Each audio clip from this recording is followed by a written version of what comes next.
मस्जिद कमेटी ने supreme court में एक याचिका दाखिल करके कहा है कि जो विवादित स्थान है अगर उनकी जांच होगी तो संभल जैसी स्थिति उत्पन्न हो जाएगी। मेरा मानना है कि यह भारत के संविधान को खुली चुनौती है, भारत के जुडिशियल सिस्टम को खुली चुनौती है और भारत की डेमोक्रेसी को खुली चुनौती है। लोकतांत्रिक देश में जो विवाद होता है उसका समाधान कोर्ट से होता है। जो मस्जिद कमेटी बार बार इस प्लेस ऑफ वर्शिप एक्ट की दुहाई दे रही है, पहली बात तो यह मामला 2020 से सुप्रीम कोर्ट में पेंडिंग है, इसलिए सुप्रीम कोर्ट के फैसले का इंतजार करना चाहिए। दूसरा, यह प्लेस ऑफ वर्शिप एक्ट जांच करने से नहीं रोकता। यह प्लेस ऑफ वर्शिप एक्ट यह कहता है कि 1947 में जो करेक्टर होगा वो यथास्थिति रहेगा।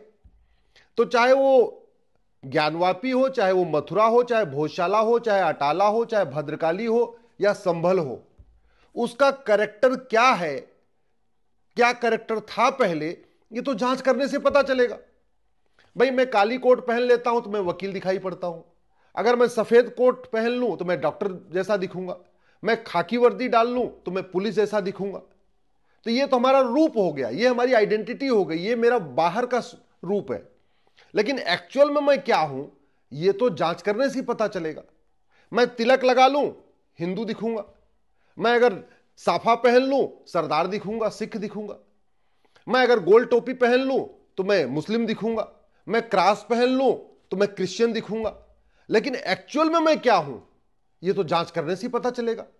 और ये एक्ट भी यही कहता है कि आप जांच करिए उसका, उस स्थान का कैरेक्टर क्या था वो बरकरार रखना चाहिए। हम भी यही कह रहे हैं, हम कैरेक्टर बदलना नहीं चाहते, हम तो कैरेक्टर को रिस्टोर करना चाहते हैं। हम कहते हैं जांच हो जाए और जांच करने के बाद काशी, मथुरा, भद्रकाली, भोजशाला, अटाला, संभल का जो कैरेक्टर था वो कैरेक्टर कंटिन्यू होना चाहिए। हमारा यह कहना है कैरेक्टर बदल दिया गया है। हमारा यह कहना है कि किसी भी मंदिर के गुंबद को बदलने से वो मंदिर मस्जिद नहीं हो जाता। जैसे पार्क में नमाज पढ़ने से पार्क मस्जिद नहीं हो जाती, सड़क पे नमाज पढ़ने से सड़क मस्जिद नहीं हो जाता, या किसी मस्जिद में अगर कोई व्यक्ति जाके वहां चुपचाप हनुमान चालीसा पढ़ दे तो वो मस्जिद मंदिर नहीं हो जाएगा। कोई व्यक्ति चर्च में जाए चुपचाप और वहां हनुमान चालीसा पढ़ दे तो वो चर्च मंदिर नहीं हो जाएगा। एक्चुअल में कोई स्थान मंदिर है कि मस्जिद, इसके लिए तो जांच करना पड़ेगा। मस्जिद कमेटी इस मामले को बार बार हिंदू मुसलमान कर रही है, जबकि यह विषय पूरी तरीके से भारत और आक्रांताओं का विषय है। यह हमारे स्वाभिमान का विषय है, भारत के स्वाभिमान का, हिंदुओं के स्वाभिमान नहीं, भारत के स्वाभिमान का विषय है। विदेशी आक्रांताओं ने भारत के स्वाभिमान को कुचला। विदेशी आक्रांताओं ने कोई एक भी नई मस्जिद नहीं बनाई, केवल और केवल जो भारत के मंदिर थे उनको तोड़ के उनका गुंबद बदला, उसको मस्जिद बनाया। विदेशी आक्रांताओं ने कोई एक भी नया शहर नहीं बसाया। जो पहले के यहां शहर बसे हुए थे, पौराणिक शहर, उन शहरों का नाम बदला। तो ना उन्होंने कोई नई मस्जिद बनाई, ना उन्होंने कोई नया शहर बसाया, केवल और केवल रूप बदला। और ये प्लेस ऑफ वर्शिप एक्ट कहता है कि चरित्र नहीं बदलना चाहिए। Once a temple always a temple, ये जजमेंट में आ चुका है। एक बार प्राण प्रतिष्ठा हो गई तो वो स्थान मंदिर ही रहेगा अगर वहां विसर्जन नहीं किया गया। मैं आपको उदाहरण देता हूं, नीम के पेड़ के नीचे लोग शिवलिंग स्थापित कर देते हैं और ऐसे हजारों स्थान है गांव में जहां मंदिर नहीं है, नीम के पेड़ के नीचे भगवान शंकर की पूजा होती है, पीपल के पेड़ के नीचे भगवान शंकर की पूजा होती है, बरगद के पीछे जो वट वृक्ष है उसके नीचे शिवलिंग स्थापित करते हैं, वहां पूजा करते हैं। और कई बार आंधी आती है, तूफान आता है तो नीम का पेड़, पीपल का पेड़, बरगद का पेड़ उखड़ जाता है, कई बार उसकी डाली टूट जाती है। तो वहां का धार्मिक स्वरूप नहीं बदलता, क्योंकि पेड़ भले उखड़ जाए, प्राण प्रतिष्ठा हो गई तो जब तक विसर्जन नहीं होगा वो टेंपल ही रहेगा। Once a temple always a temple. दूसरा, मंदिर और मस्जिद में अंतर है। मंदिर पूजा स्थल है, प्लेस ऑफ वर्शिप है, और मस्जिद प्रार्थना स्थल है। ये बेसिक डिफरेंस है। पूजा स्थल वो होता है जहां हम बैठते हैं, भगवान को वहीं भोग लगाते हैं, वहीं उनकी साधना करते हैं, वहीं पूजा करते हैं, वहीं भगवान से जो कुछ कहना सुनना होता है उसको करते हैं। अगर अपनी कोई मन्नत मांगनी है तो भी वहीं मांगते हैं। अगर पूरी हो जाती है मन्नत तो वहीं जाके जो हमने वादा किया है, जो कुछ किया है, वहीं जाके उनका ध्यान करते हैं, उनको अपना आभार व्यक्त करते हैं। ये कहते हैं मंदिर, क्योंकि वहां पे मंदिर में बैठ के ध्यान कहीं और नहीं होता, मंदिर में ही ध्यान होता है। जबकि मस्जिद प्रार्थना स्थल है, वो प्लेस ऑफ प्रेयर है। आपको एयरपोर्ट के आसपास, रेलवे पे, ऐसे जो पब्लिक प्लेसेस है, वहां प्लेस ऑफ वर्शिप नहीं मिलेगा, पूजा स्थल नहीं मिलेगा, प्लेस ऑफ प्रेयर मिलेगा, प्रार्थना स्थल मिलेगा। चर्च और मस्जिद प्लेस ऑफ प्रेयर है, मंदिर पूजा स्थल है। एक और बड़ी इंपॉर्टेंट चीज यह है कि एक बार जब आप विवाद शुरू हो गया तो कोई स्थान मंदिर है कि मस्जिद, इसकी तो जांच करनी पड़ेगी, उसका चरित्र क्या है। जैसे पेड़ उखड़ जाने से, नीम का पेड़, पीपल का पेड़, वहां का चरित्र नहीं बदलता, वैसे मंदिर का गुंबद बदल देने से, मंदिर की दीवार बदल देने से, वहां की मूर्तियों को ढक देने से उसका चरित्र नहीं बदलता। जैसे मस्जिद में हनुमान चालीसा पढ़ देने से वो मंदिर नहीं हो जाता, ऐसे मंदिर में नमाज पढ़ लेने से वो मस्जिद नहीं हो जाता। इसके लिए तो बाकायदा जांच करना पड़ेगा। और मेरा यह मानना है कि जितना ज्यादा मस्जिद कमेटी इस पे विरोध करेगी, लोगों का विश्वास और पक्का होता जाएगा कि ये जांच का विरोध कर रहे हैं, इसका मतलब ये पक्का मंदिर है। इसलिए पहली बात तो धमकी देना बंद करे। और इसमें लिखा भी है प्लेस ऑफ वर्शिप एक्ट में कि जो आदमी चरित्र को बदले उसके खिलाफ मुकदमा किया जा सकता है और 3 साल की सजा का भी प्रावधान है।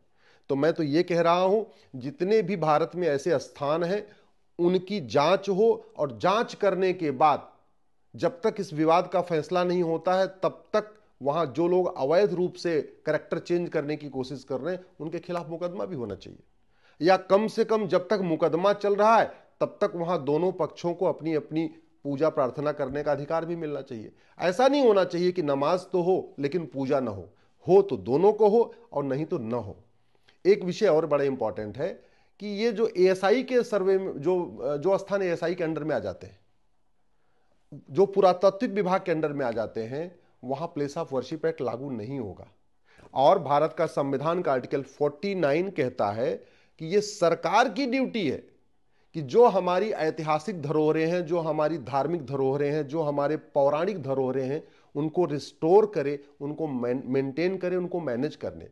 तो कायदे से तो सरकार को क्या, एक भारतीय धरोहर संहिता बनाना चाहिए था, एक भारतीय धरोहर आयोग बनाना चाहिए था, एक एक्सपर्ट कमेटी बनाना चाहिए था, और देश भर में जहां जहां इस तरीके का विवाद है उसका एक साथ जांच करा लेते। आज की डेट में टेक्नोलॉजी बहुत एडवांस आ चुकी है, राडार टेक्नोलॉजी है, जीपीएस टेक्नोलॉजी है, कार्बन डेटिंग है, सब कुछ बड़े आसानी से तय हो सकता है कि उस जो स्थान है, मंदिर या मस्जिद, उसकी नींव कब बनी, उसकी दीवारें कब बनी, उसकी छत कब बनी, ये सब क्लियर हो जाएगा। तो टेक्नोलॉजी का यूज करके सबका सर्वे करा ले और जिसका जिसको है एक साथ ही दे दे, पूरा हमेशा हमेशा के लिए विवाद खत्म हो जाएगा। दूसरा क्या तरीका है?